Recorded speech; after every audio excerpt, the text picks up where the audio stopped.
Cine Garage.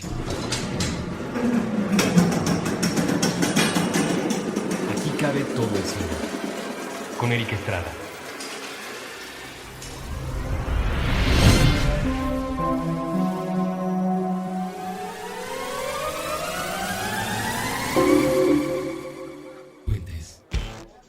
Muy buenas. Antes que otra cosa, quiero agradecer a Andrés Vargas Russo haber aceptado el reto, porque con él son retos. Siempre que hacemos programas juntos, la investigación llega más allá de donde normalmente se hace para un programa como los que fabricamos aquí en Cine Garage, en Puentes, para todos ustedes. Entonces, antes de dar la introducción, Russo, mil gracias.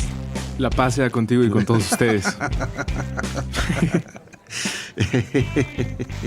Yendo mucho al caso el gran y amistoso saludo de don Andrés Vargas, porque hoy, que yo creo que la mitad del mundo está de vacaciones, y hablo del mundo de la Ciudad de México, aunque obviamente el mundo de la República Mexicana debe andar por las mismas, el mundo continental también debe andar en vacaciones, digamos que es... incluso cuando no se es cristiano, que creo que hay días santos también para los musulmanes. Creo que estas fechas son como de reflexión para muchas religiones. Entonces, a pesar de que yo soy de un agnóstico pesado, incluso llego al ateísmo y que cruza a veces por el nihilismo, pues bueno, hemos decidido, no sé cómo estarán las inclinaciones filosófico-religiosas de Russo, pero hemos decidido dedicar este programa a las bienaventuranzas de Jesús. Gracias por la invitación. Pues creo que en este momento, en estas fechas, creas en lo que creas, vale mucho la pena que te den un jueves y viernes, sí, sea en la escuela o sea en el trabajo. Y aparte de eso, de mis inclinaciones, pues yo creo en el amor y en el aspecto de Jesús. Sí. Se me hace una gran historia. Como historia es muy bonita. Es una historia muy buena que hemos visto reflejada en muchas otras cosas, por lo menos yo, que me gustan de la cultura popular, que retoman el camino del héroe, que no es una idea de Jesús, no es una idea del cristianismo, pero es una interpretación válida, igual como hay y han habido y seguirán habiendo miles de obras y presentaciones y películas de Shakespeare. Claro. Creo que la historia de Jesús es relevante, por lo menos para pasar un sábado de flojera en tu casa cuando eras niño. Un sábado de gloria, como le dicen por estas fechas, ¿no? Yo creo más en el Spring Break, pero bueno, sí, vamos a tomar un poco más en serio toda la filosofía alrededor de Jesús, todas las enseñanzas que un personaje que haya existido, ¿no? Eso ya es cuestión de cada quien, dejó para la humanidad. Creo que si las tomamos como lo que son, como un plan de vida, como un plan de acción de tu día a día, no resultan para nada malas. O sea, comportarse de acuerdo a los preceptos que Jesús dejó en sus actos y en sus enseñanzas, creo que nos retribuiría mucho más de lo que estamos pensando, ¿no? Ser bueno con los demás, ser consecuente con uno mismo, pues no meterle el pie a nadie, en pocas palabras, creo que nos llevaría a todos a hacer a fabricar un mejor mundo. Y pues bueno, sí, el otro lado, que es lo que decías tú como historia, creo que pues es muy interesante. No por nada, yo tomándolo así como historia, hablando de los personajes, creo que en el top 3 de las películas más contadas, más veces, de más versiones, estarían, sí, por supuesto, La Pasión de Cristo, que es a lo que nos vamos a dedicar hoy, no desde el punto de vista religioso, sino desde el punto de vista cinematográfico, cultura popular. Estaría Drácula y estarían los personajes de Shakespeare, tal cual. O sea, creo que si armáramos un top 3 de historias más contadas en el transcurso del hombre en el universo, esos tres andarían por ahí, que tampoco son tan disímiles. Y sí, la historia de Jesús creo que nos ha dado para mucho y nos va a dar todavía para más. Porque tiene un público cautivo, como ninguna marca, historia o franquicia volverá a tener seguramente en la historia. Tiene un público que es una religión completa. Antes, preparando este programa, estábamos cotorreando de por qué si no había una película de Mahoma. Uh-huh. Y pues no que sepamos nosotros, no tan popular como ninguna de las de Jesucristo. Exacto. Tiene que ver por cómo ve el Islam a su deidad y cómo nosotros lo vemos. Creo que sobre todo México, hablaremos de varias películas mexicanas, la cultura de la remezcla no llegó con el hip hop y la cumbia. La cultura de la remezcla en México llegó antes con la religión, sí. La Virgen María, el acomodo y adorno de los santos, todo ese folclore que le integramos a la religión y en este caso a la historia de Jesús. Por lo menos de niño, que fue mi vida católica, y sí vivía pensando que en cualquier momento Dios me podía aplastar. Lo agradecía tener diferentes historias, por lo menos en español, con muchos más colores y menos producción, pero había de todo. Claro, ¿no? Y sí, hablaremos de películas que reinterpretan la famosa Pasión de Cristo y que pues sí, dan muy buena cuenta de lo ecléctico y de lo extravagante que es el catolicismo mexicano. Insisto, a través de las películas que han querido retratar lo que fue o supuestamente fue la tortura, la ejecución y la resurrección de un hombre llamado Jesucristo. Insisto, no se espanten, si ya están a punto de darle stop y pasar al siguiente capítulo, no nos vamos a poner religiosos, la introducción era nada más un cotorreo. Vamos a tratar de hacer una lista y cómo se han movido las famosas películas de Cristo que en estos días de Semana Santa o de Spring Break o de calor que esperamos que... O de Pascua. O de Pascua, que esperamos que el clima siga así, que la tranquilidad siga como hasta ahora y por supuesto que las cosas se compongan para tantos, inundan la televisión, el cine. Me sorprende que este año no haya un estreno de alguna película sobre la Pasión de Cristo, por ejemplo. El año pasado hubo un par, muy malas las dos, y este año creo que por lo menos Cinépolis, que es donde yo consulto mis carteleras y donde procuro ir a ver las películas, pues no había una Pasión este año. Quién sabe a qué se deberá.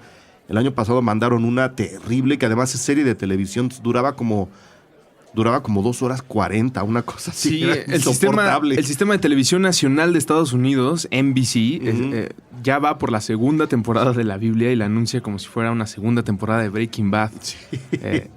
Es otra manera de contar la historia de Jesús. Sí. Que ahora que mencionas el clima y es buen contacto para las películas, algo de lo que a mí de niño me hacía pensar que sí había alguien arriba de una nube, era porque en la mayoría de las películas, justo después de las últimas palabras de Jesucristo, empieza una lluvia torrencial que menciona la Biblia y que todos los demás contadores de historias, desde novelas de ficción, bueno, otra novela de ficción basada en una gran novela de ficción, y películas, han utilizado como elemento dramático de la muerte de Jesucristo y la tristeza del cielo.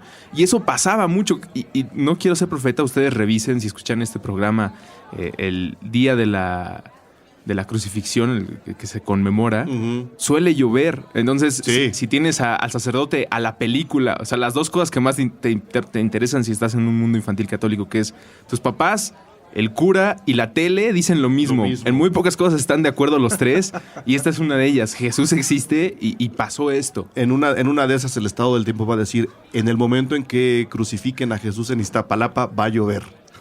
Ya lo saben. Ya lo saben. Entonces saquen su paraguas, por lo menos para esa media hora que se nos refresca la tarde. Creo que lo ejecutan el viernes, ¿no? O algo así. Esa tarde de viernes o de sábado, depende, perdón mi ignorancia, porque es justo eso, ignorancia. Prepárense para una lluviecita de media hora que sí, año con año cae.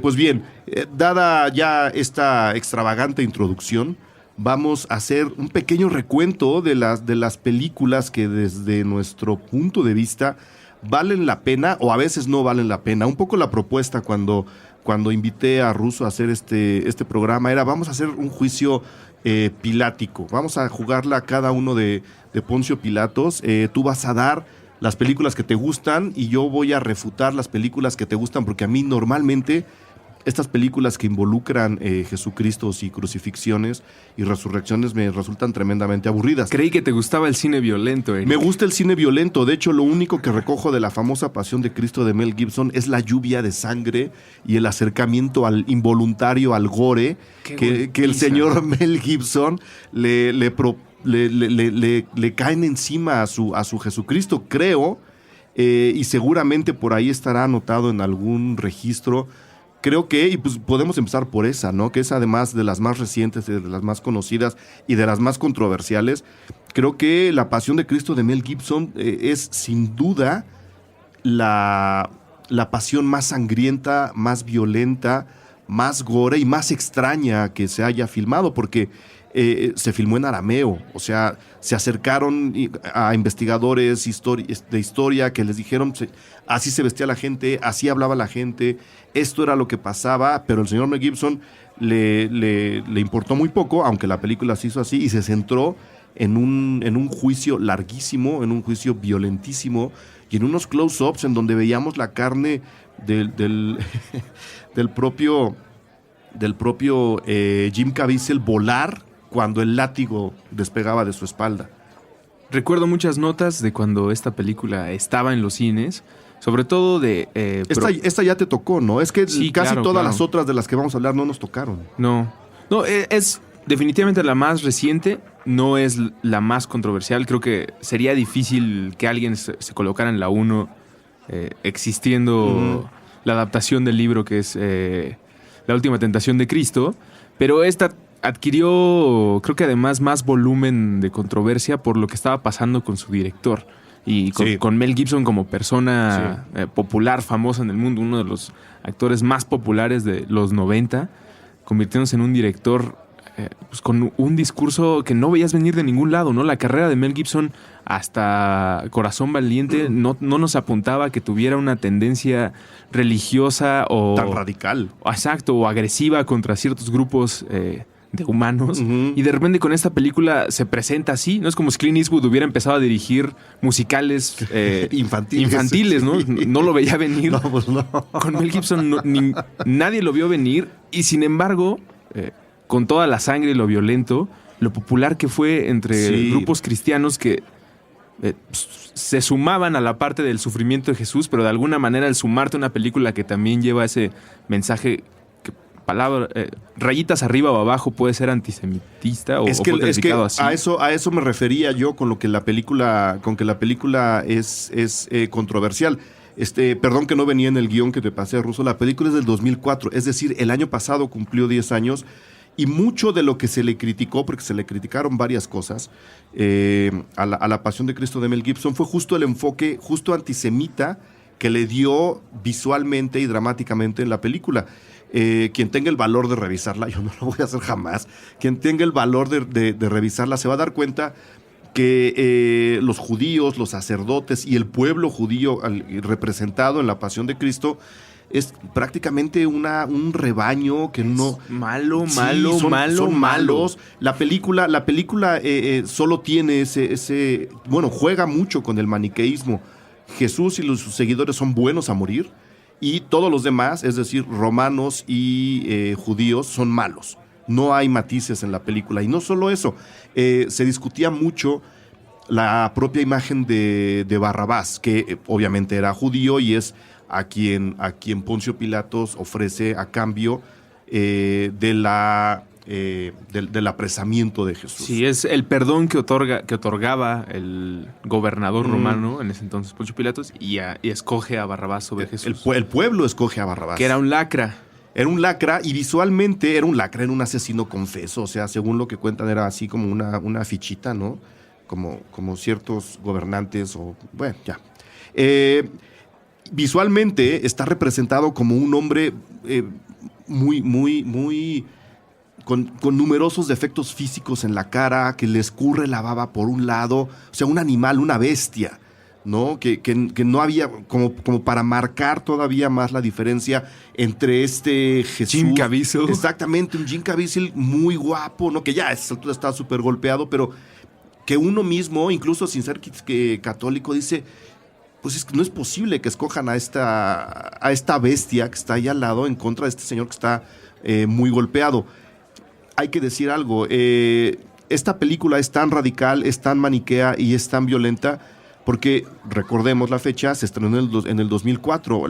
A esa altura del siglo XXI, las teorías y las, digamos, las intenciones religiosas del mundo ya están radicalizadas, ¿no? Ya pasó... El 9/11, ya hubo una guerra religiosa. El 9/11 responde a una guerra religiosa de los musulmanes en contra del imperio norteamericano. Ya hubo una guerra de regreso, está Medio Oriente deshecho y cada uno de estos sectores está radicalizando sus posturas religiosas de tal forma que se están abriendo nuevos frentes todo el tiempo, muy sangrientos, muy violentos, y tenemos ahora cuestiones como el Estado Islámico y cosas muy, muy violentas.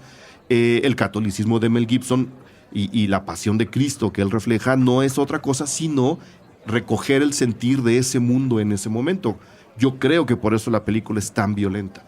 Y de lo mañoso que puede llegar a ser Mel Gibson. Por supuesto. En qué es lo que decide apretar de la historia. Por ejemplo, el arameo, que fue uno de los aplausos que se le dio a la película por su consistencia con la realidad, entre comillas, de aprender otro idioma. Pero otro lado era, pues, ¿por qué no escogió un actor con características genéticas más cercanas a las de Jesucristo? Exactamente. ¿No? Porque pusiste a un actor blanco de ojos cafés a hablar arameo. Desde ahí, todo el discurso que pudo haber tenido detrás, como de buena onda de la pasión de Cristo, se convierte nada más en lo que podríamos catalogar como porno católico extremo, sí, ¿no? Todas las personas que querían ir a ver, no las que querían ver una vez más la historia, sino que querían ver sangre, querían ver sufrimiento, y utilizarlo eso una vez más como apretador social de el que sufrió por nosotros. Sí. Pues, simplemente es Mel Gibson dando herramientas. Lo bueno es que a los 3 semanas salió este escándalo de estando borracho fue detenido por los policías y declaró que los judíos eran los culpables de todo lo malo que existía en el mundo. Y le dio la razón a mucha gente, ¿no? Exactamente. Y al mismo tiempo, ante todos los que pensaban que Mel Gibson era posible candidato a próximo papa, pues, se dieron cuenta que era un tipo pasándola muy mal con el dinero, poder y conocimiento suficiente para hacer su película de Jesús. Y que pues en una de esas, radicalizado de tal forma, igual sí entraba a jugar la de papa. Esas ya son cuestiones políticas muy lejanas, ¿no? Cualquier cosa le iría mejor que en Hollywood. Recordemos que gran parte de la industria, si no es que, ¿qué por ciento? 80 o 90% está controlado por personas que profesan o son parte de familias judías. Sí. Y que un actor declare eso, más allá de discriminarlo a él, es responder de, bueno, no puedo trabajar con alguien que piensa eso de mí, porque soy parte de un grupo social. Ajá. Bueno, ahora iremos con lo que ocurrió con Jim Caviezel, que es un caso muy particular. Hablando de radicalismos y de intolerancias, hay una película justo llamada Intolerancia de 1916 de David Ward Griffith, que mezcla de manera muy particular, de manera muy complicada, varias historias a lo largo que están, digamos, distribuidas en la historia de la humanidad, desde una historia muy contemporánea, luego se va a Francia, tiene una historia egipcia también, babilónica, tiene una historia babilónica, y entre esas historias que todas quieren darnos a entender lo que representa la intolerancia en el mundo, está la pasión de Cristo. Es decir, vemos como una señora en la actualidad sufre por no poder pagar la renta, eso se intercala con la pasión de Cristo y así va revolviendo varias historias. ¿Por qué la menciono? No está dedicada solo a la pasión de Cristo, pero está dirigida por un director igualmente radical que Mel Gibson, David Ward Griffith, que es el director de El nacimiento de una nación, que creo que ya tuvo menciones en alguno de tus programas, Russo. No sé. Sí, es ¿verdad? La favorita de Thomas Alva Edison, una película que habla sobre el Ku Klux Klan, un grupo norteamericano. No solo habla, glorifica al Ku Klux Klan. Glorifica a un grupo norteamericano dedicado a la caza de minorías, como son los afroamericanos, los latinos, y los que han surgido desde que nació esa nación hasta hoy en día, un grupo nefasto de terribles personas, y por eso se mencionaba, y ahora sabemos que la misma persona que contó una historia dirigió así, de alguna forma una pasión de Cristo en Intolerancia. Una película que cinematográficamente hay que revisar, pero que sí hay que tener su distancia en cuestión de posición política. Entonces, es como el libro de Mi lucha de Hitler, ¿no? Es muy común encontrarte un adolescente de nivel medio superior con ese libro bajo el brazo, con las ganas de conseguirlo, pero creo que es más lo seductivo que puede ser el poder, o lo seductivo que puede ser... Seductor, perdón, que puede ser también un tema como la religión. Pues te puedes clavar ahí y demás. Lo bueno es que siempre hay más en el mismo anaquel. O sea, hay más películas. Siempre junto a la J te puedes encontrar Jurassic Park. Sí. Te puedes encontrar... otra cosa con J. Juan de los Muertos. Juan de los Muertos. No, la de zombies cubana, que algún día revisaremos aquí. Hay otra película del 89, Jesús de Montreal, que normalmente se olvida cuando se hace la lista porque... pues sí, un poco hablando de la posición religiosa, cuando se hace la selección de este tipo de películas para estos días, la gente se va por lo tradicional y nos acomodan siempre a Jesús, pues como decías tú, ¿no? Un hombre blanco, alto, delgado, que de alguna manera pues no critican y no tienen un punto de vista crítico sobre la narración de Jesús o sobre el propio personaje de Jesús. Esa sería la única disculpa que yo le daría al Cristo de Mel Gibson. Él no es ni el único ni va a ser el último en poner un Cristo como lo que es, y creo que ningún director de los que vamos a mencionar ahora se acercó a lo que medianamente podría ser la fisonomía de un Jesucristo real, que según yo sería mucho más africanizado. Piel de cobre. Exactamente. Dice la Biblia. Fíjate, y pelo rizado. Rizado no digo rizado onda Jim Caviezel. Digo rizado prácticamente afro. Pues bueno, está ahí la menciono Jesús de Montreal. Tiene algún punto crítico. La iglesia canadiense en su momento dijo que era una película que no había que ver. No cuenta otra cosa sino la historia de un grupo de teatro que está representando la pasión de Cristo y todo lo que se les viene encima mientras están tratando de montar su propia crucifixión. Es una película de Denis Arcand del 89, bastante interesante. Las controversias vienen en las películas que vienen, pero creo que tenemos que hacer la primera pausa antes de seguir y entrar a la carnita con el buen ruso que está muy dispuesto a discutir conmigo sobre Jesucristo Superestrella.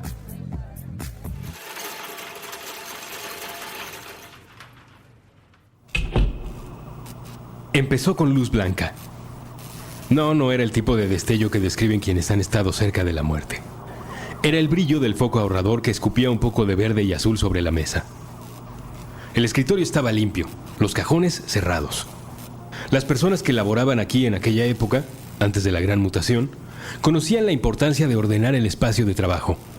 De modo que al salir, por las noches, dejaban todo en su sitio.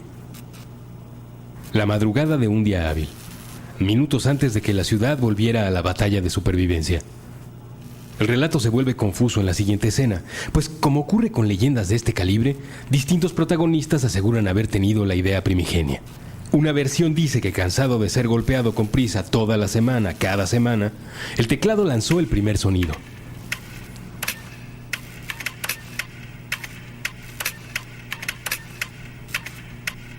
En entrevistas posteriores, ha sido el escáner quien asegura haber presentado la iniciativa. Lo importante, como pasa con las colaboraciones, fue que sucedió. Y desde entonces, la realidad es distinta. Dos marcadores fluorescentes decidieron unirse al acto golpeando su cabeza con la superficie del escritorio. Una computadora quiso aportar la tonada de su cerebro encendido en repetición. Tímidas, las cajas de archivo muerto preguntaron si podían unirse. Mostraron lo que eran capaces de hacer cuando tallaban sus barrigas contra el suelo. Los clips se adelantaron hasta la boca abierta del bote lapicero. Una vez juntos, empezaron a saltar. Y aunque les costaba la vida, las hojas de archivo muerto se partían a la mitad para sumarse al sonido.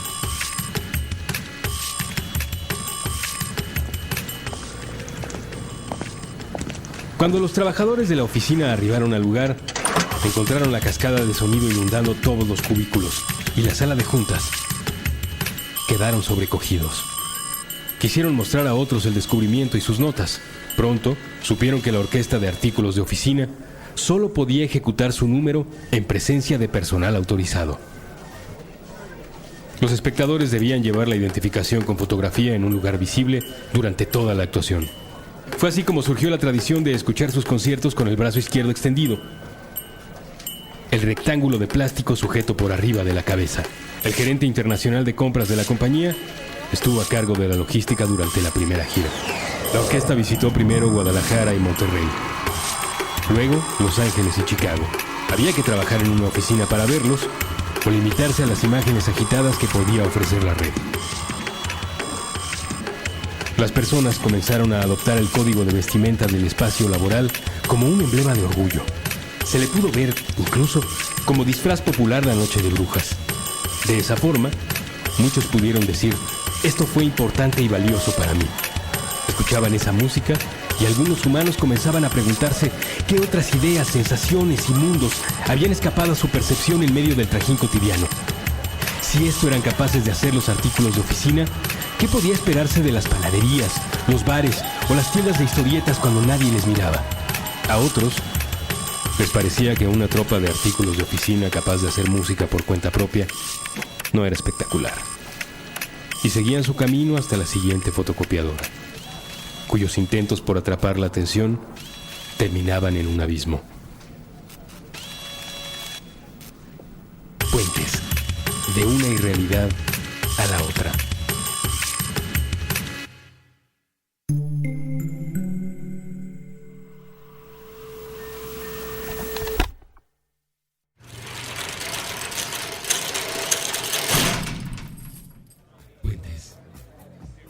Ahora sí, Russo, Jesucristo Superestrella. Peliculón. Creo que de ahí nació el reto.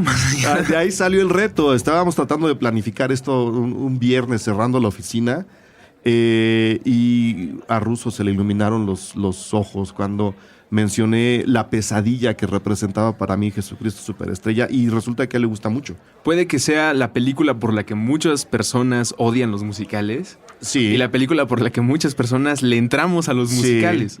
En esta educación que estaba comentando, tuve hasta los 13, 14 años, no súper religiosa, pero catecismo, confirmación, ir a misa y un largo etcétera. Jesucristo Superestrella era la forma más bonita. Más divertida, ¿no? Bonita. Bonita. Pocas veces puedo usar el adjetivo como lo estoy haciendo ahorita. Porque era una manera sana, amable, divertida. Es muy buen corazón, Russo. Mantenía todo eso y te contaba la historia de Jesús con rock. Entonces era como súper cool. ¿Te diste cuenta de lo que dijiste? Dijiste Sí, rock. sí. 8 años. Rock. Ah, bueno, a los 8 años eso puede significar rock. Eso sí. Y de repente me cuentan mis tíos que Deep Purple estuvo involucrado por el vocalista de alguna manera, si no en la película, en adaptación. En la adaptación de teatro, de ¿no? teatro. No, creo que la película vino de la obra de teatro. De Entonces, la música de Andrew Lloyd Webber, Ujú. que es la superestrella, el señor musical. Sí. O Susana Moscatel tendrá otro orden, lo he escuchado ahí en el radio, que también le gustan mucho los musicales. Y creo que defendería, igual que yo, a Jesucristo Superestrella. No sé cuál es el valor de la película, tiene mucho tiempo que no la veo. Ujú. Pero definitivamente es algo de lo que me acuerdo en cuanto a canciones, y creo que tiene su valor más grande en la adaptación de un libro como la Biblia. Ujú. Las canciones, si nunca te vas a clavar en la religión, te dejan muy claro los personajes y sus intenciones a través de la melodía, independientemente de quién sea Judas. Que ahí está el punto controversial. ¿Tú recuerdas quién era Judas en esta adaptación? ¿O cómo se veía Judas Iscariote en esta adaptación? Era La película es del 73, es decir, no estamos precisamente en la época más tolerante de los Estados Unidos. ¿Era negro? Era un actor afroamericano llamado Carl Anderson. Pues, ¿qué te puedo decir? No, yo está bien, para una visión. También me ingenua gustaba e la de los dioses deben estar locos. Bueno, pues a mí también, y es la misma cosa. O sea, es también una visión ultra racista, paternalista de la África sin Coca-Cola, ¿no? Pero sí, o sea, creo que, y ahora discutiremos otras películas, el hecho de que el único afroamericano presente en Jesucristo Superestrella, la película, interprete al uno de los peores villanos de la historia. Malentendido, pero presentado siempre como el villano. Exactamente, es que te lo presenta como un gran villano. Excepto Mel Gibson. Excepto Mel Mel Gibson tiene muchos villanos en su película, pero sí en la mitología universal, ¿no? Esta lluvia de religiones que están tratando de explicar nuestro propio origen, resulta que para la versión más liberal, ¿no? Más bonita, escogen a un afroamericano para interpretar al antagonista de Jesús. Y no ha habido una película de Judas, ¿verdad? No, estaría interesante. Ahora que están haciendo maléficas y esas cosas. La creación de... Tendría que haber una que se llama Iscariote. Tendría que haber, sobre todo con el estudio de su supuesto evangelio encontrado hace unos 20 años. Sí. Se hicieron muchísimos programas, algunos muy estrictos de Nat Geo, otros súper locos de History Channel, que hablaban de Judas siendo el apóstol que más amaba y más apreciaba a Jesús, pues porque era el que lo iba a ayudar a ejecutar la pasión, es el gatillo que desata todo. De Jesucristo Superestrella me gustaría decir únicamente Puedes decir todo lo que promoverla. quieras, Russo. Es un gran puente con sus abuelos y abuelas. Si sus abuelos y abuelas siguen profesando y ustedes creen que ya se van a quedar ahí, que no van a cambiar la velocidad de su vida hasta que se acabe, vean Jesucristo Superestrella con ellos y se van a emocionar porque es y puede que sea un defecto amable para todos. Sí, ¿No? es una película. No se mete con nada. Es una película muy fácil de ver. Si aguantan un musical, por supuesto, porque esto va más allá del musical, llega a la ópera rock. Es decir, no hablan un solo instante. Están cante y cante y cante y cante. Es correcto. Ok, yo para Iscariote, para la historia de Judas, propondría una serie de tele, fíjate.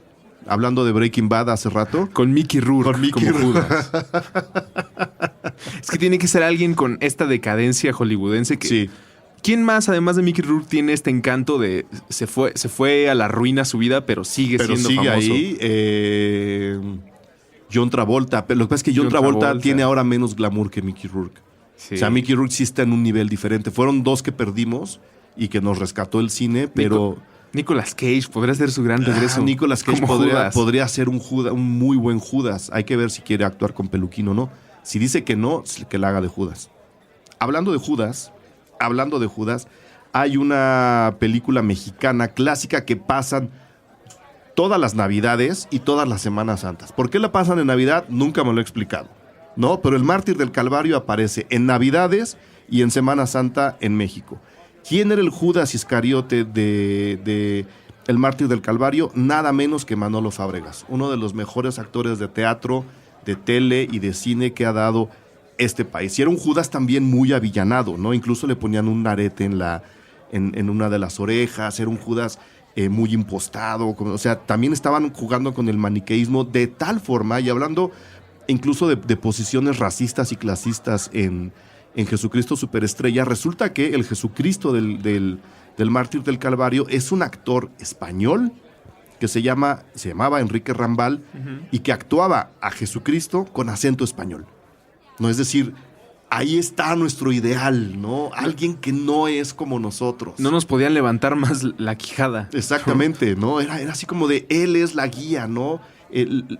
No sé, es demasiado complicado como para quererlo explicar en un programa tan, y al mismo tiempo, tan corto. ¿crees que pudo haber existido? O sea, se vale la perspicacia en este caso y pensar que hubo algún grado de manipulación para que el actor fuera español con un acento distinto y una tez diferente. Yo no tengo ninguna prueba, pero creo que las sospechas son completamente válidas, tomando en cuenta que la película es del 52. Qué crueldad. Tomando en cuenta que la película es del 52, viendo cómo se mueven los medios de comunicación en México, viendo lo pesado que sigue siendo una institución como la Iglesia Católica, yo no dudaría que hubiera habido algo. Sin tener las pruebas, me puedo quedar en una sospecha muy justificada. No me puedo quedar nada más ahí, pero sí, Enrique Rambal, actor, además presumiendo el acento español, se aventó toda la pasión de Cristo levantando el dedito y diciendo: dejad que los niños se acerquen a mí. Me imagino también al director de actuación. Miguel Moraita es el director. Imagina llegando con las pinturas de Jesús. Párate, sí, claro, así. Es que es eso. Ese es el tipo de películas con estampitas, ¿no? Ajá, Mira, ajá. vamos a dar un tour de iglesias y ve cómo usaba la mano Jesús, como dicen las pinturas. Y el pobre Rambal se la pasa todo el tiempo como parando un taxi a la mitad, ¿no? Con 2 dedos. Con 2 dedos. Sí, como que usó demasiado cola loca y de manera imprudente y se le quedó la manita así. Se le quedaron pegados. Pero ahí. también debe haber tenido muchos aprietos o angustias el señor director de esa película, porque cómo te mueves en algo tan importante y tan intocable en la sociedad mexicana como eso. ¿Cómo varías tantito la historia, no? ¿Qué tal si decides hacer a un Jesucristo moreno? ¿Quién se te aventaría? Pues ¿no? sí. ¿Qué discusión todo hubiera mundo, salido? Todo mundo. ¿Qué tal si decides hacer un Jesucristo que varíe un poco la historia de Jesús por tomarte una libertad creativa? No podías. Estaba en apuros quien lo hiciera, y al mismo tiempo, pues te va a caer dinero porque te va a caer dinero. Claro, especialmente pues imagínate las regalías que le sigue cayendo a su familia. La película se sigue pasando, insisto, en Navidades y en Semana Santa. Es impresionante. ¿En qué estábamos? Rambal. Rambal, vamos a hablar de él después porque nos vamos a dedicar a los actores que han... Dime. Estábamos hablando de la película que habla sobre la pasión de Iztapalapa. Claro, es que es justo lo contrario. Esta película está demasiado estática, se hizo en un momento de muchísima intolerancia en el país, más de la que hay ahora, si ustedes lo pueden creer. Y por lo mismo respondía a lo que dice el ruso, ¿no? A esto a estas figuras que prácticamente no se mueven, que están todo el tiempo como pinturas, como estampas, y que procuran, de una o de otra manera, no alterar lo que dice la Biblia. Yo no sé qué tan reales sean los parlamentos de la película, pero del otro lado hay Seguro también lo agarraron de las estampitas. Seguro también, sí. Anota la pintura y lo que dice abajo. Del catecismo, Sí. ¿no? Lo sacaron del catecismo. Hay otra película también mexicana que el buen ruso tuvo a bien encontrar, con un repartazo impresionante. No hemos alcanzado a definir el año en que se filmó o se estrenó. A lo mejor son las dos cosas, porque en esos tiempos era muy común que si una película se acababa de filmar ahora, se estrenara 2 años después. Las dos fechas que encontramos fueron 1977 y 1979. Es correcto. Imaginen ustedes el estilo de El Milusos, de México, México, ra, ra, ra. Tiene esta, no sé si es estética, Eric. Pues es un estilo. Pues lo que había, con lo Sí. que había para filmar. Es lo que hay, Entonces, sí, es lo que hay. el audio, ya saben que Sí. doblado por los mismos actores, pero en estudio a veces no cuadraba. El y no- monoaural. Exacto, y no tenía mucho sentido con el ambiente. Pero la película es fascinante porque explora la pasión de Iztapalapa con los personajes que van a interpretar a los personajes de la pasión. Sí, un poco lo que platicábamos de Jesús de Montreal, pero en México. Exactamente. Y en lugar de ser una obra de teatro, es la famosísima Pasión de Iztapalapa. Que ocurre todas las Semanas Santas en el cerro. ¿Cómo se llama? El Cerro de la Estrella. El Cerro de la Estrella. Donde existe un lugar donde todos los años se escenifica la pasión de Jesucristo y las personas que viven ahí y los elegidos, entre ellos Jesucristo, es quien narra la historia, es un taxista. En la película. En la película. Y le dan el papel, él no quiere y después pasa algo durante la película que le dice, sí deberías hacerlo, pero entre todos se encuentra con actorazos de esa época del cine.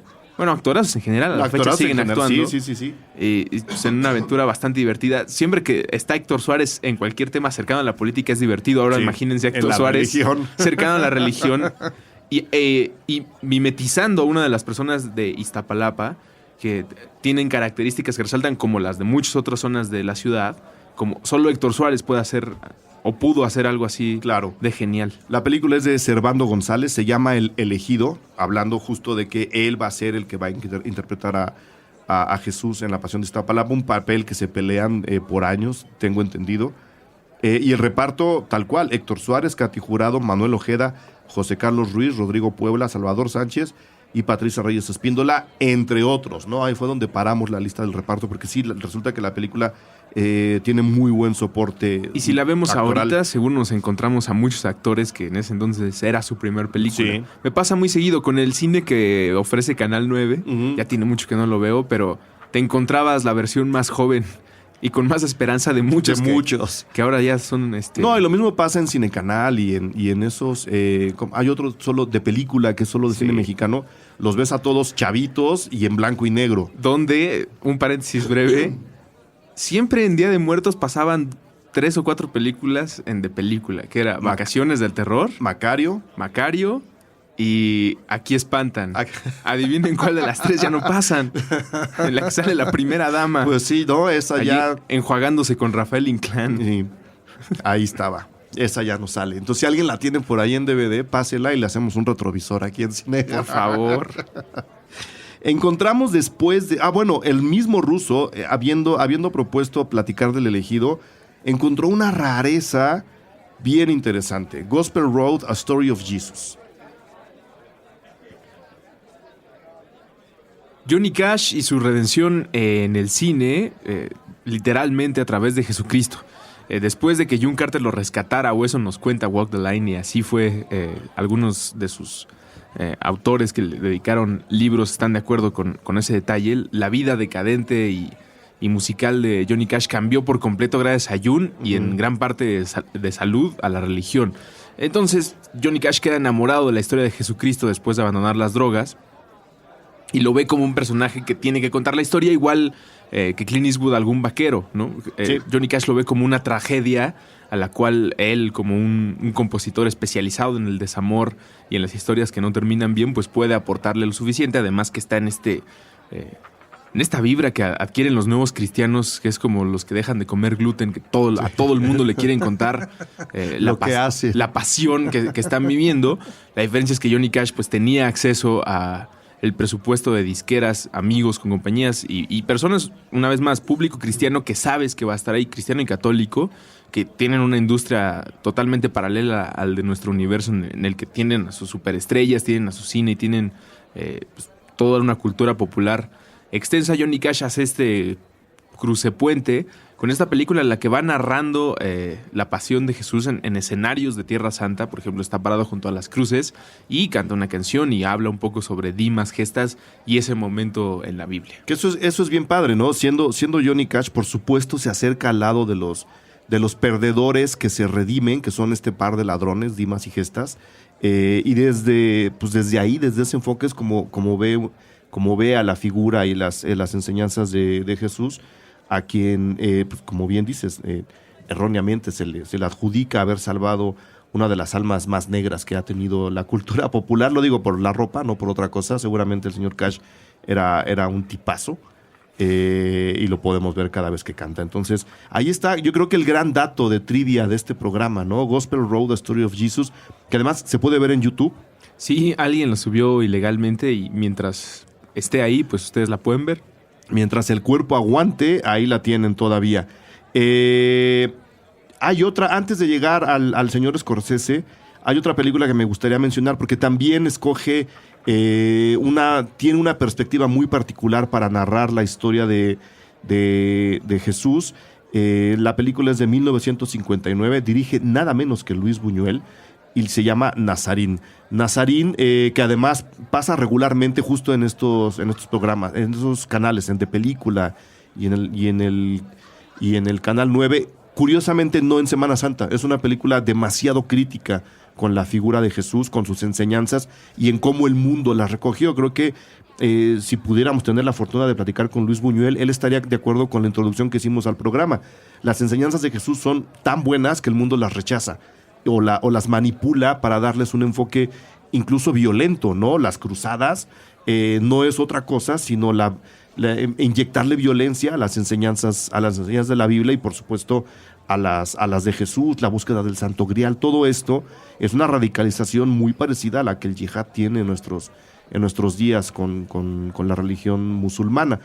Y cuenta la historia a través del padre Nazario, interpretado por Francisco Rabal, de este sacerdote que de repente se ve en los bajos fondos del México de esos años y en el cual se acaba reflejando la pasión de Cristo y el rechazo que Cristo tuvo a la hora de quererle decir a sus discípulos: señores, la vida es más fácil de lo que creemos, si todos nos lleváramos bien no pasaría gran cosa, y por supuesto el mundo se le viene encima. No la busquen en estos días, insisto, no suelen pasarla en estas fechas, se esperan ya por ahí de octubre, noviembre. Curiosamente en Día de Muertos también es una recurrente. Creo que la película que debe cerrar esta sección del programa es La Última Tentación de Cristo. La única vez que hemos visto una variante que valga la pena Sí. en el relato de Jesucristo, basada en un libro igual de censurado que la película. El libro es de Nikos Kazantzakis. Es correcto, y si ustedes estudiaron, no puedo decir que en todo el nivel medio superior, pero si tienen algún profesor que le gusta mucho el cine Sí. y que se jacta de este tono aleccionador en cuanto es cultura popular, seguramente se los va a dejar de tarea leer o ver. Igual de censurado, la película fue estrenada en México hasta hace poco, de menos de 15 años, ¿no? Recuerdo que fue un evento de por fin se va a estrenar en salas de cine. La película de La Última Tentación de Cristo, donde William Dafoe interpreta a un Jesús que se raja a grandes rasgos. Sí. Justo antes de subir a la cruz, bueno, no justo antes. Después. Porque allá no te puedes rajar. Ese era el gran pecado que le veía la Iglesia Católica y el sector conservador en México, que ya estando William Dafoe en la cruz, Ajá. que ya prácticamente está a punto de morir, él dice: no, pues ¿saben qué? Siempre sí me quiero bajar, ¿no? Sí soy el Hijo de Dios, pero como Hijo de Dios me bajo de la cruz y ahí se ven. Es ahí donde mucha gente vio el enfoque o le adjudicó tonos pecaminosos a la película, heréticos incluso, ¿no? Que en realidad lo que está llamando de pecador y de hereje es a la misma naturaleza humana, porque lo que estudia esta película, lo que se enfoca es cuál era la parte humana de Jesucristo. Si Él es la representación de Dios en la tierra, para que a través de su sufrimiento nosotros entendamos lo mucho que nos ama, eso es como está establecido el argumento en la Biblia, pues ¿por qué no habríamos nosotros como humanos, su creación, evaluar el lado humano de ese momento de su historia o de su existencia? Es lo que hacen. Nunca se va de ratero, no se va de asesino. Simplemente va a tener una familia con una mujer que sugiere la película y también la Biblia. Jesús amaba no como amaba a Pedro. No. O bueno, tampoco sabemos bien qué tanto se llevaba con Pedro. Tampoco sabemos qué parte de Pedro amaba a Jesús, pero no, su confianza no. Su confianza no. A María Magdalena la quería diferente. La quería diferente y baja de la cruz para tener una vida normal, con hijos. Humana. Exactamente, humana. Que no es otra cosa, sino la prueba irrefutable de que Cristo ama a la humanidad. La ama tanto que quiere vivir como un ser humano. No, yo cuando la vi, te juro, nunca entendí las acusaciones de herejía y de pecado sobre además el guión de Paul Schrader, que es un guión muy interesante. Paul Schrader, pues de alguna manera es un guionista recurrente en la filmografía de Martin Scorsese, que es quien dirige la película. Paul Schrader es autor del guión de Taxi Driver, de American Gigolo y de Toro Salvaje. Taxi Driver y Toro Salvaje, dos de las películas más emblemáticas en la filmografía de Martin Scorsese, director de La Última Tentación de Cristo. Es decir, sí hay ahí Y en los dos casos, en Taxi Driver y en Toro Salvaje, también es un personaje que decide ser otra cosa. Sí. ¿No? Un taxista que decide ser una especie de héroe. Con un mal final. Un boxeador que decide ser un comediante. Se termina siendo un comediante, sí, ¿no? Bueno, no sé si lo decide, pero se convierte en otra cosa, digamos. Esta decadencia de la que tú hablabas hace rato, la decadencia implícita en la historia de Jesús, también está en Taxi Driver y también está en Toro Salvaje. Sí, la última tentación de Cristo es algo que definitivamente se tiene que ver como cristiano o no. Porque además creo que el triunfo de William Dafoe, que es un actorazo, así me parece a mí, es cómo le agregas un poco más de locura a alguien que dice que es hijo de Dios. Sí. Y William Dafoe lo logra. Sí. ¿No? Los ojos, que de por sí ya los tiene saltones. Era él o John Malkovich, ¿no? Era él. Sí. De hecho, terminaron trabajando juntos sí. ¿Cuál es? El vampiro. La sombra del vampiro. Que es lo que pasó lo que supuestamente pasó en la filmación de Murnau. Del Nosferatu de Frederick Brangham Murnau. Es decir, una historia muy parecida, ¿no? Te están contando las entretelas de un Drácula. Aquí te están contando las entretelas de la Pasión de Cristo. Decías que la historia de Cristo y la de Drácula son las más contadas. Fíjate. La de Drácula ha sido tan contada que incluso a principios de la historia del cine no pudieron conseguir los derechos del Drácula de Bram Stoker y eso es lo que da origen a Nosferatu. Exactamente, al Nosferatu en donde se unen John Malkovich y William Dafoe. Ahora regresamos a William Dafoe para rebotar hacia la segunda parte del programa. Nada más voy a apuntar. Ya dijimos lo de Paul Schrader, ya dijimos el libro de Nikos Kazantzakis. La música de esta película se volvió muy popular en México justo porque era lo único que se podía ver de la película. O sea, el disco andaba por todos lados, la película estuvo prohibida prácticamente hasta el año pasado. La película es del 88, hubo algunas funciones clandestinas en los 90, pero el estreno oficial marcado en IMDb está en marzo del año pasado. Órale. Así ha sido hace como 2-3 años. Seguramente una función especial cineteca, sí, pero no el oficial. No el estreno oficial. Yo creo que el estreno oficial se hizo en algún aniversario de la película, pero sí hubo funciones por ahí ya en un México un poquito más relajado. Ahora estamos tirando otra vez para el otro lado, pero ya nos pelearemos aunque no haya que pelearse. Yo tengo en esta película a mi Pilatos favorito. Sí, igual que en El Prestigio tienes a tu Faraday favorito. Sí.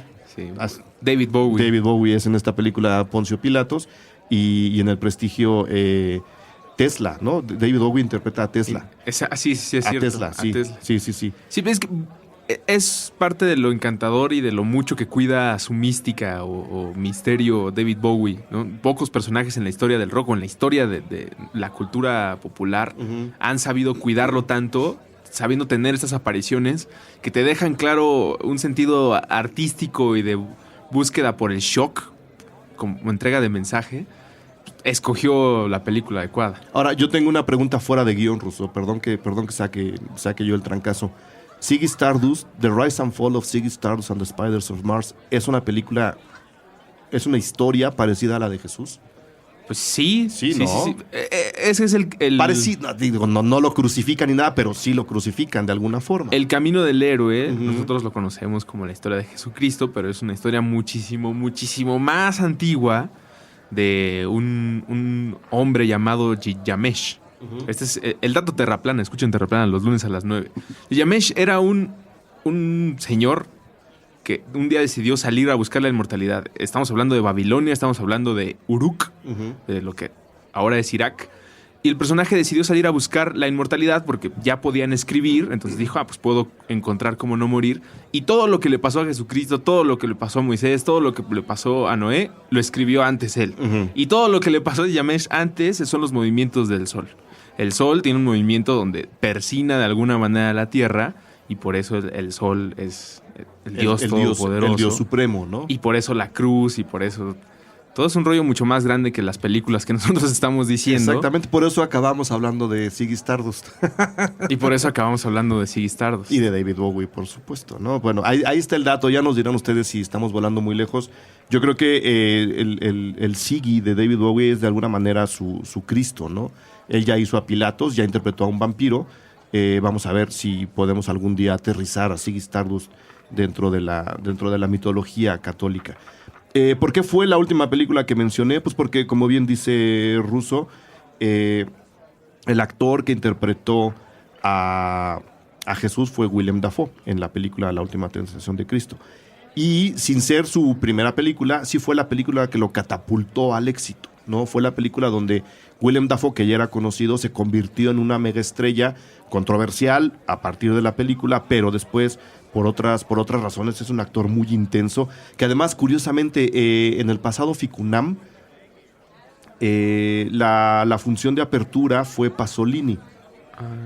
Una película en la que Willem Dafoe interpreta a este director, poeta, filósofo, escritor, Pier Paolo Pasolini, ateo a morir, comunista declarado, homosexual de arriba abajo, ¿no? Practicante de su homosexualidad, amante de su homosexualidad, que fue asesinado presumiblemente por motivos políticos, una especie de ejecución también. Bueno, por como lo describiste, supongo que había muchas personas que lo querían matar para su época. Sí, hay desgraciadamente. mucha gente que incluso ahora lo rechaza, ¿no? Es una persona tan controversial que incluso ahora, y con un poder de discurso tan grande, que incluso la gente ahora reniega de él. Y curiosamente, él dirigió Una Pasión de Cristo. Pier Paolo Pasolini, como para cerrar un poco el círculo, Willem Dafoe, Willem Dafoe interpretó a Pier Paolo Pasolini, quien ahora les digo el año, dirigió Una Pasión de Cristo.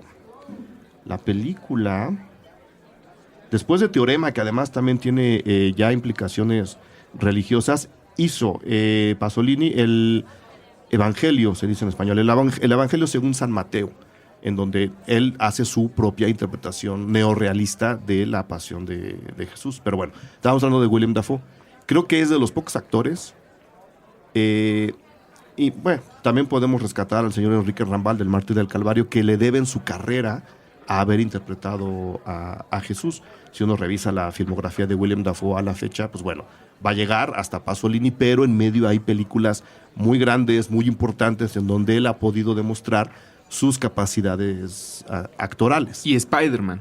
Entre ellas, Spider-Man, ¿no? un Green Goblin muy particular. Sí. Muy, muy particular, pero entre todas esas están las superproducciones como Spider-Man, que no sé cuál de todas fue. La 1. La primera que vimos con Tobey Maguire fue... creo que Willem Dafoe es la primera vez que le llegó a niños, ¿no? Y probablemente Sí, la pues única sí. vez. Bueno, en Hotel Budapest puede que algún niño se haya colado a la función, pero es un actor que no hace películas para todo público. Es todo lo contrario a Johnny Depp. Sí. Johnny Depp hace películas solo para niños, Willem Dafoe no hace películas para niños. Por eso me cae muy bien. Enrique Rambal, el actor que interpretó, antes de irnos al corte, el actor que interpretó a Jesús en el Mártir del Calvario, se convirtió después en un gran comediante y actor también de carácter, un gran comediante sobre todo, yo lo recuerdo así, justo por las películas de estos canales de televisión, del cine mexicano, ¿no? Una persona muy simpática, muy afable, con con comedias muy picantes, con comedias muy bien sazonadas, sexy comedias incluso, ¿no? Tiene ahí en la película El Cuerpazo del Delito, así se llama la película, El Cuerpazo del Delito, actúa con Silvia Pinal en un capítulo, es una película capitular que tiene como distintos segmentos que no necesariamente están ligados, que se llama La Insaciable, ¿no? Y muchas comedias, varias de ellas o por lo menos 2 con Mauricio Garcés, para que vean un poco el tono que después adquirió la carrera del señor Rambal, después de haber interpretado a Jesucristo. Si uno revisa su filmografía, El Mártir del Calvario aparece como su primera película. A lo mejor es su primera película en México. Habríamos que revisar la filmografía en España, pero así como está de este lado del mundo, esa aparece como su primera película y luego se orientó hacia otros terrenos. Nos falta una sexicomedia de Jesús. No estaríamos nada mal si la hiciéramos. Sí, ya hubo un día de musical esto. ópera rock, ya hubo una de gore, ya hubo uno para dormir, que es la que pasaba en el 5. Es una serie que pasan de lunes a viernes en Semana Santa. Nos falta una sexicomedia. Nos falta el segundo corte. Hablando de faltas, ¿verdad, Mitzi? Ok, tenemos que hacer el segundo corte rápido y venimos al último segmento del programa.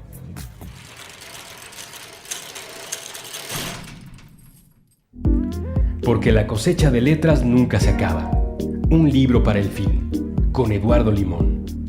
Todos los martes, nuevo episodio a las 10 de la mañana. Puentes.me.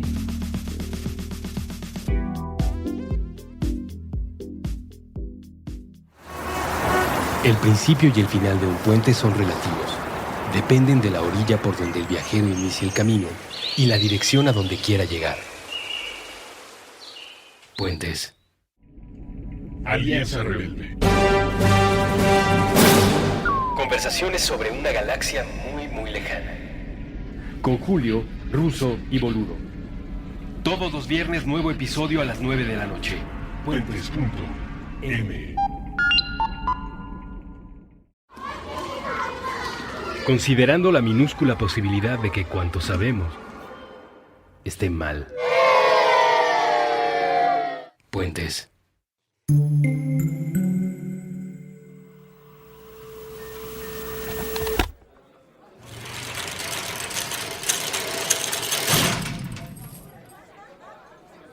Muy bien, abierta la posibilidad de la sexicomedia cristiana que plantea Russo.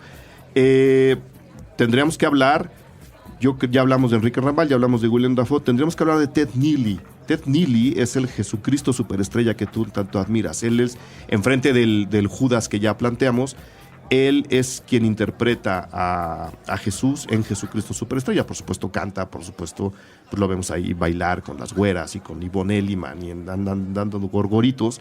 Pero después, curiosamente, su carrera se fue a pique. O sea, no tiene una gran filmografía, no tiene grandes películas, no tiene mayores participaciones en otras producciones. Yo tengo aquí la filmografía como actor, son 14 películas y Jesucristo Superestrella fue la segunda. Bueno, no 14 películas, porque están contando incluso las series de televisión, que son 1, 2, 3, 4, 5, 6, 7. Es decir, la mitad de su carrera se hizo en la televisión, entre series y películas, y la otra mitad en películas que... Yo creo que Ian Gillan le quitó la idea de Jesús o la concepción que tenemos de Jesús en el musical, en la ópera rock. El vocalista de Deep Purple, justo antes estoy leyendo de que se estrenara en Broadway la obra, la que dio origen a la película, grabó el disco completo para sacarlo en ventas. Fue una estrategia innovadora en todos sentidos para los musicales y cómo se podían ofertar además de su presentación obvia en Broadway. Entonces, con la voz de Ian se vendió el disco y toda la gente, mi familia, yo que escuchaba el disco, creyeron. Sabemos que Jesucristo es Ian, es el vocalista de Deep Purple y de Black Sabbath brevemente. Para nosotros esa es la figura de Jesucristo, por lo tanto esta persona de la película que ve, ni ahorita se me quedó grabado su nombre, pues ya se la peló. Ted Neely. Sí. Ted Neely tan se la peló que, fíjense, tuvo que venir Tarantino al rescate hablando de personas que vuelven de los muertos. Y especialidad de Tarantino, que es... Que rescató a John Travolta, entre otros, que ya mencionamos hace rato.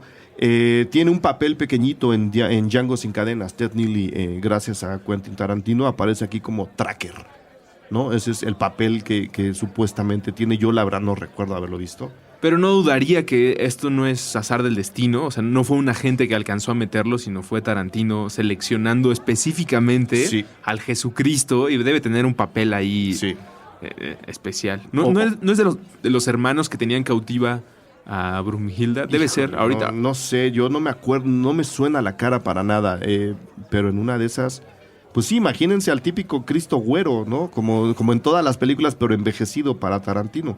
Habría que revisar Django sin cadenas para tratar de cachar qué fue lo que Tarantino vio para meterlo en la película y compararla con Jesucristo Superestrella.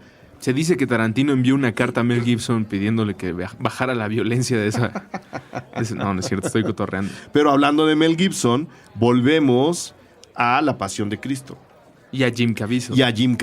Jim Caviezel interpretó, como ya les dijimos, a este Cristo torturado hasta la resurrección, porque lo torturan más allá de la muerte, lo torturan hasta la resurrección, que sangra más que Freddy Krueger en todas sus películas, ¿no? Creo que hay más sangre en La Pasión de Cristo que si juntáramos los Halloween y los Viernes 13 y midiéramos litro, gota a gota la cantidad que se derrama en esas películas. ¿Por qué queremos cerrar con Jim Caviezel? Porque me encontré por ahí una entrevista en un medio, pues hasta cierto punto muy poco confiable, que se llama noticiacristiana.com, que no pueden estar mintiendo. No pueden, eso sí, mentir no mienten. Lo que diga ese sitio es la verdad absoluta. Se encontraron esta entrevista, no sabemos dónde. Yo nunca la había leído. La publicaron el 23 de noviembre de 2012. Quedará la entrevista, la liga aquí abajo en la bitácora que hacemos programa a programa.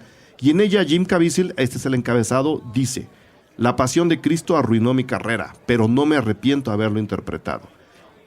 La nota apunta: el actor católico Jim Caviezel, quien interpretó a Jesús en la película La Pasión de Cristo, afirma que, y se van con todas las declaraciones de Jim Caviezel, que dicen: me destruyó, no he hecho nada interesante, lo cual es cierto, no hay en realidad grandes películas del señor Caviezel después de La Pasión de Cristo, y se van por ahí, ¿no? Y él, por lo que se lee, no está nada contento con el resultado de las películas. Habrían que tener un artículo o encuesta respuesta en ese sitio a cuántas personas la existencia de Jesucristo les arruinó la carrera, la vida y su cosmogonía de la historia. Su cosmogonía completa. La Pasión de Cristo es del 2004. Después de eso hizo Bobby Jones' Stroke of Genius. Luego hizo Madison en el 2005, Unknown en el 2006, nada, Deja Vu en el 2006, Outlander en el 2008, The Stoning of Soraya M., una película que sí se estrenó en México, también un poco abogando por las libertades, en este caso las libertades femeninas, nada que ver con La Pasión de Cristo. Creo que es la única que se estrenó en México. Después tiene Long Weekend, The Prisoner en el 2009, una serie de televisión, Transit en el 2012, Living in the Age of Surveillance, es un video corto, Savannah en el 2013, Escape Plan en el 2013, When the Game Stands Tall del 2014, y ahora está en la serie de televisión Person of Interest. Es verdad, donde sale... Es dirigido y escrito por uno de los hermanos Nolan. Por lo menos la primera temporada fue de Jonathan. Jonathan, dirigido... Creador. Tiene el crédito aquí de creador, Jonathan Nolan. Es correcto. Es algo así como Minority Report, pero en un apunte un poco más científico. Pero en tele. Como en tele, además. Y pues sí, si nosotros leemos esa filmografía, nos daremos cuenta que al señor Caviezel se le acabó la carrera. Para todos ustedes que están aspirando a ser Jesucristo en una película, recuerden, háganlo como William Dafoe, bájense de la cruz, tengan una vida aparte. Claro, y tómenla tranquila. Y su carrera va a crecer. Querido Eric, no quisiera que terminara este buena hora de plática cristiana cinematográfica.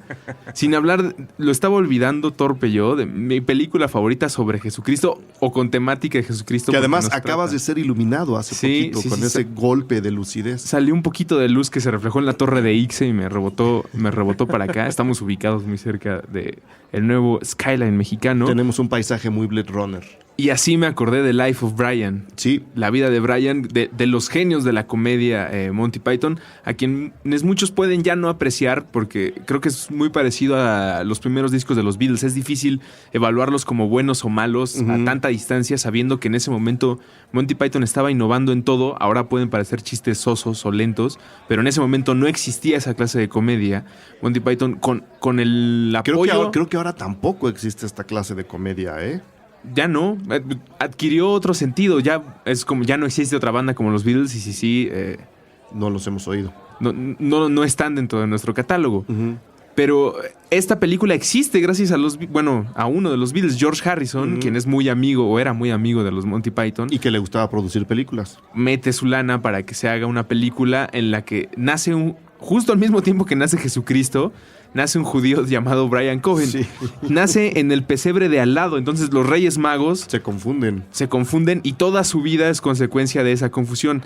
Todo el tiempo están pensando que él es el verdadero Mesías cuando Jesucristo está al lado y terminan incluso, un gran spoiler, No hay spoilers en la historia de Jesús. crucifican a Jesucristo, pero a Brian sí. Y a Brian lo ponen atrás de él y culmina la película con una ironía que de niño te hace carcajearte de la risa porque siempre te has puesto a pensar en Jesucristo y qué bonito que cerremos así. Sí. Como el de la lluvia que estaba contando al principio, que termina ensangrentado, volteando al cielo, pidiendo perdón por todos nosotros y cae un tormentón para recordarnos los horribles seres que somos. Y el Life of Brian acaba con Brian siendo crucificado atrás de Jesús. Ajá. Y empezando a cantar una canción que dice siempre mira el lado amable de la las vida. cosas, claro. El lado amable de las cosas. Y todos los de las cruces empiezan a cantarlo con él y a mover la cabecita. Y Cristo pues, está muy sacado de onda porque todos están contentos, están alegres. De bueno, pues sí nos crucificaron, pero por lo menos no estoy trabajando ahorita. Claro. Yo he de disentir con Russo. La película te hace reír cuando eres niño, pero también te hace reír cuando eres adulto. No la he vuelto a ver. Está en Netflix, estimado. Está en Netflix la película, entonces se puede checar en el momento que ustedes quieran. Y sí, creo que es una gran manera de cerrar, porque también resulta ser, después de la última tentación de Cristo, que es donde se refleja el lado duro de mi corazón, resulta ser mi película favorita alrededor de esta mitología de crucificados y resucitados. Quiero agradecerte enormemente que hayas aceptado el reto de venir a platicar sobre estos sinsentidos que de repente se me ocurren para mis programas. Y bueno, abrirte la invitación para que cuando quieras y como quieras uses los micrófonos de Cine Garage aquí en Puentes. Muy, muy divertido, me lo pasé. Muchas gracias, Eric. Ustedes siempre vean el lado brillante de la vida Siempre. y podéis ir en paz. Nuestra risa ha terminado.